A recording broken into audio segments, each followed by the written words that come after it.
Les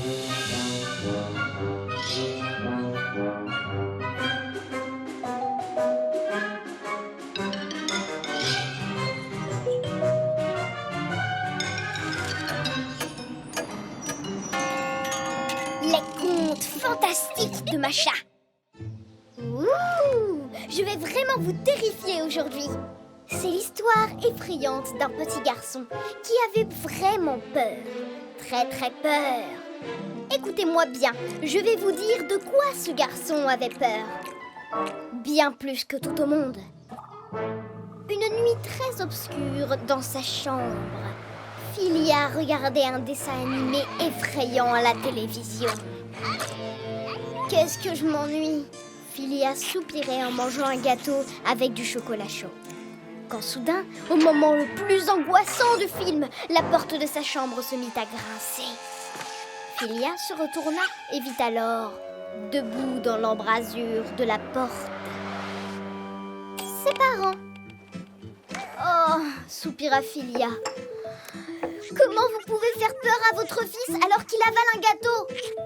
Mais n'aie pas peur, nous avons une très bonne nouvelle, lui dirent ses parents. Bientôt tu ne seras plus du tout seul ici. Bientôt tu vas peut-être avoir... Philia monta sur sa chaise de joie. Youpi, c'est un chien! Mais de quoi est-ce que tu parles enfin? Dit sa mère toute surprise.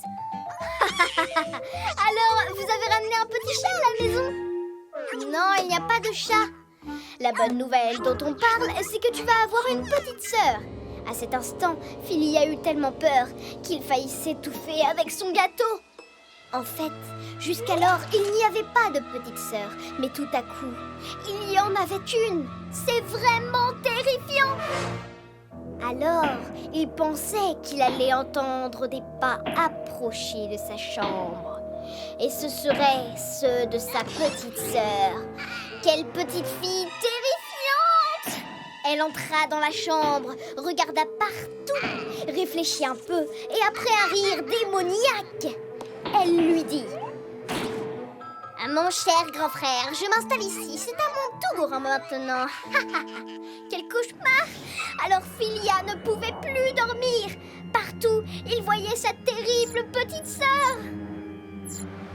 Elle touchait à ses jeux de construction préférés et mettait tout en bazar.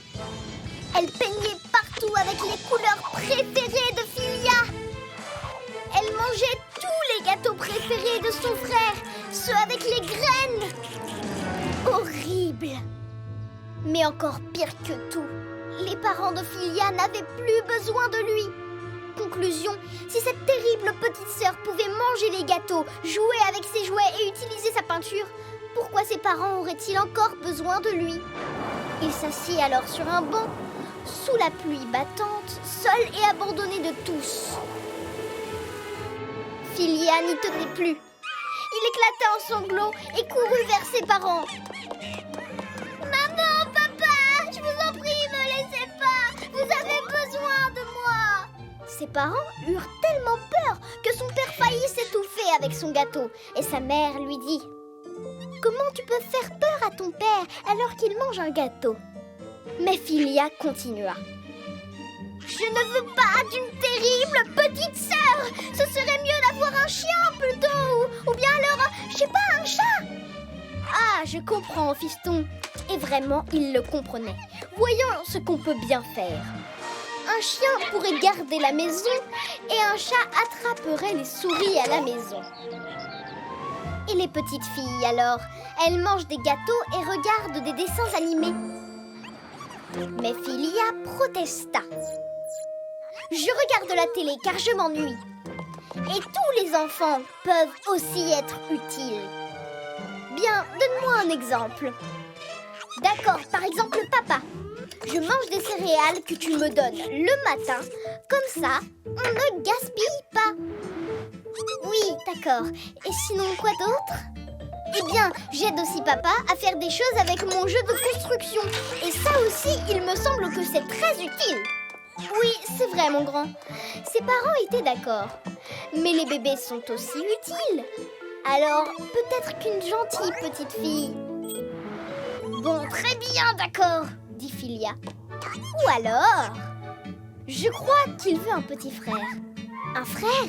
Alors Philia n'eut plus peur du tout. Très bien, on aura un petit frère alors.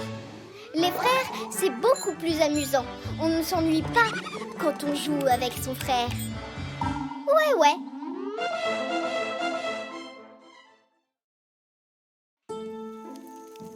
Il était une fois un garçon nommé Pacha qui avait peur de tous les méchants des contes. Parfois, après avoir lu une histoire, il s'imaginait des choses incroyables. Alors, il avait peur et il faisait peur aux autres enfants avec des personnages effrayants. Maintenant, écoutez attentivement la terrible histoire qui lui est arrivée. Par une belle soirée d'été, la classe 4B allait camper. Ils ont trouvé le lieu, planté des tentes, se sont réunis autour du feu quand Pacha dit: on ne devrait pas rester ici, dans cette forêt. Baba Yaga vit pas loin, c'est sûr. Vous verrez, elle va venir, j'en suis convaincue. Elle va mettre quelqu'un dans sa spatule pour le faire cuire dans son four. Bien sûr, personne ne le croyait. Et le lendemain, horrible! Mais qui c'est? Pacha s'était tellement fait piquer par les moustiques qu'il était méconnaissable. Regardez-moi, dit Pacha. C'est Baba Yaga qui a dit aux moustiques de venir boire tout mon sang. Bien sûr, tout le monde se moqua de lui et une fille, Sveta, lui donna de l'anti-moustique. Le soir venu, Pacha aspergea sa tente d'anti-moustique et dit: vous verrez tous, Baba Yaga va venir cette nuit et j'en suis convaincue. Elle va nous dévorer et s'amusera avec nos os ensuite. Et en effet, cette nuit-là, ce fut vraiment horrible. Il y eut du tonnerre et des éclairs terrifiants. Et le lendemain, les bottes de Pacha étaient pleines d'eau. Je suis certain que Baba Yaga a provoqué la pluie, criait Pacha en vidant ses bottes. Bien sûr, tout le monde se moqua de lui. Il n'aurait pas dû laisser ses bottes dehors. Un garçon nommé Dima lui prêta des chaussures sèches. Le groupe se rendit dans les bois pour cueillir des framboises et Pacha dit: je ne viens pas avec vous, car dans cette forêt sombre vit Baba Yaga dans une cabane avec des pattes de poulet. Tout autour, la barrière est faite avec des skis de skieurs disparus et dessus, il y a des paniers de randonneurs perdus. Et alors, tout le monde se moqua de lui. Une fille nommée Tania lui donna une casserole et de l'avoine. Alors fais du porridge, lui dit-elle. Nous en mangerons avec des framboises en revenant.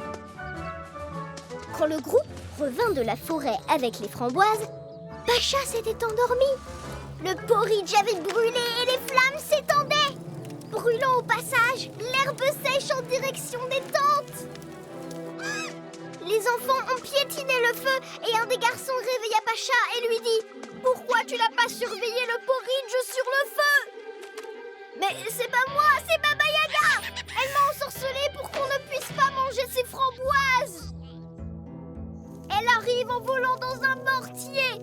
Elle agite son pilon et balaie ses traces. Et c'est vrai, on entendait gronder dans la forêt. Le vent soufflait, les arbres étaient secoués quand un hélicoptère bleu se posa sur le campement. Un homme en uniforme sortit de l'appareil. Pacha courut lui demander: vous êtes Baba Yaga? Non, répondit l'homme. Et je ne suis pas le grand méchant loup non plus. Nous sommes les pompiers de la protection civile et nous survolons la forêt pour surveiller les incendies. J'ai vu le feu et une petite personne inanimée par terre. Nous avons décidé de venir voir s'il y avait le feu ici. Non, dit une petite fille. Pacha s'est endormi près du feu. Tout est de la faute de Baba Yaga. Nous faisons très attention au feu. C'est très bien, les enfants, dit le pompier.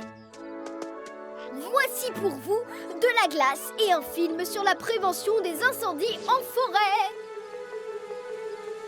Et nous allons emmener Pacha, le dormeur, avec nous, d'accord? Pour nous assurer ensemble qu'il n'y a vraiment pas de Baba Yaga dans la forêt. Dis-moi, tu n'as pas le vertige, n'est-ce pas? Depuis, Pacha comprit qu'il n'avait pas à avoir peur de Baba Yaga, mais plutôt des incendies. Alors ne laissez jamais un feu de camp en forêt sans personne pour le surveiller.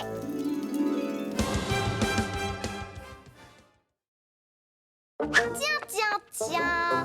Mais où sont donc passés tous les dessins animés? Je dois absolument résoudre ce mystère. Si tu veux mener l'enquête,